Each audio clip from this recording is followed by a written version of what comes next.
quando a gente compara material didático de países desenvolvidos com os nossos, realmente bate a aflição. Porque no dia a dia, as crianças aprendem a fazer atividades complexas, tanto de língua, de entendimento, né, de compreensão de texto, quanto de matemática, muito mais avançadas em relação ao que a gente faz aqui, né? Muito mais.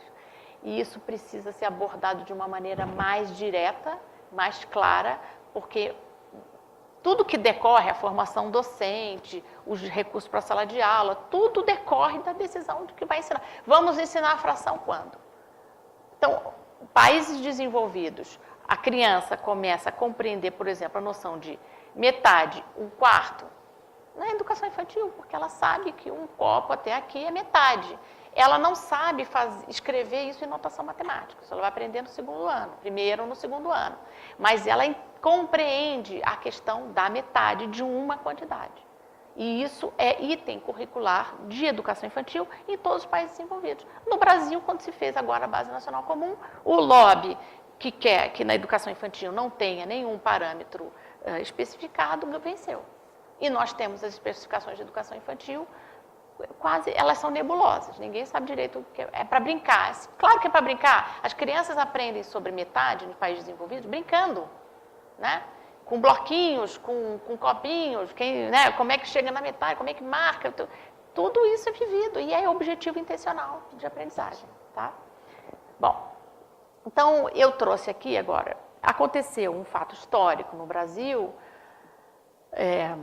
de uns anos para cá, que foi o corolário foi a aprovação, né, a homologação da Base Nacional Comum de Ensino Fundamental em dezembro de 2017, em que houve realmente uma especificação curricular em nível nacional, porque ela já existia, não nesse nível de exigência, para praticamente todos os estados brasileiros e alguns municípios também, mas a base alinhou com os países desenvolvidos. Então, o exemplo que eu trago aqui é um exemplo básico de estatística.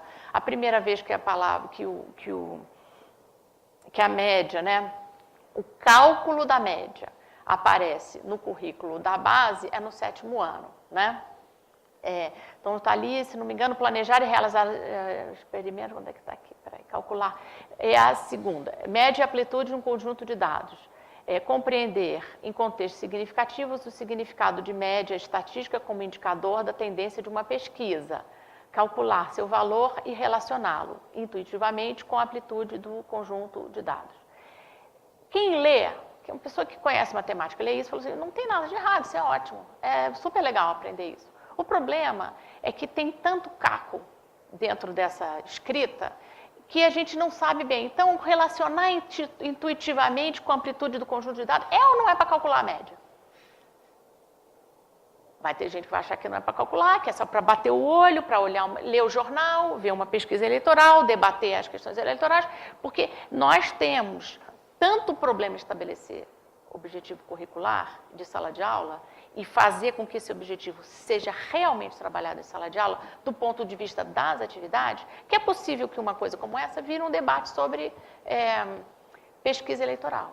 E as pessoas vão falar dos seus candidatos e não vão falar da média. E nós estamos falando aqui de aprender a calcular média e as outras medidas de tendência central. Então, isso não essa escrita, ela não é solta no universo. Ela é uma maneira de se pensar como que você escreve uma coisa, você foi forçado a fazer por causa da Base Nacional, como não tinha que fazer, mas como que você pode dar uma fugidinha, né? Então, se os estados e os municípios agora não sentarem para especificar que o que está mais importante escrito ali é saber calcular a média, em qualquer situação, pesquisa ou não pesquisa, né? Nós temos um problema aqui na hora de especificar material de ensino, na hora de especificar atividade em sala de aula.